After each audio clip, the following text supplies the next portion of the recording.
Hey everyone, it's December 16th, and that means that if today's your birthday, you share with Dutch serial killer Jacobus Koos Hertogs, who murdered at least three girls in 1979 and 80, and that is him right down there. And I'd like to apologize for my terrible Dutch pronunciation.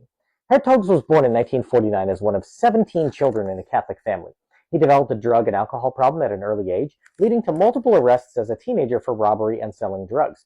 His family and friends were all criminals, and by the time he turned 30, he had racked up 26 separate convictions and spent 15 of those years behind bars. In 1979, his crimes escalated all the way to murder when he abducted and killed three girls in a span of 17 months. The first victim was a 12-year-old girl who went missing after a ballet class. Her body was found under a bridge in The Hague 4 days later.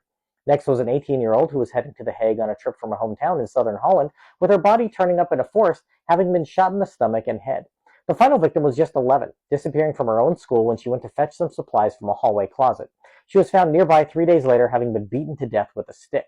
After the third murder, police received an anonymous tip about a bouncer who had a severe bite wound on his finger, and the forensics team believed that the girl had bitten her attacker. Hertogs was that bouncer, and police searched his home where they found traces of blood from all three victims and illicit material featuring minors.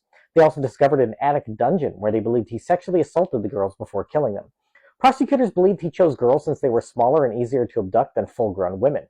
He was tried and convicted of murder, being sentenced to life in prison, though he maintained his innocence until 1989, when he gave a partial confession in a trade to change facilities where he was kept. But the story doesn't end there, because in 2009, a sting operation was run in the prison where he was secretly recorded talking about his crimes. A childhood friend was sent in to speak with him with a hidden camera, and Hertogs admitted that he had killed the three victims, but said that he had an accomplice for the third murder. He also said he had plans to kill three more people, but they were foiled by various circumstances, and that he knew who had killed two missing young Swedish women. The bombshell, however, was that he claimed to have had a sexual relationship with a high-ranking judge who had taken care of him during earlier brushes with the law, and thus enabled him to stay on the street to commit these crimes. Some believe that the judge was his accomplice for the third murder, and that Hertogs was providing the man with illicit photos of children in addition to sexual favors. That judge died in 2004, and Hertogs died in 2015, so we'll probably never know his full involvement in these murders or other crimes. At the time of his death by natural causes, the 65-year-old Hertogs was the longest-serving prisoner in all over the Netherlands. If this is your birthday, I hope you have a great day. Leave me a comment so I can wish you a happy birthday. If you know someone whose birthday it is today, send them this video so I can find out all about their birthday twin.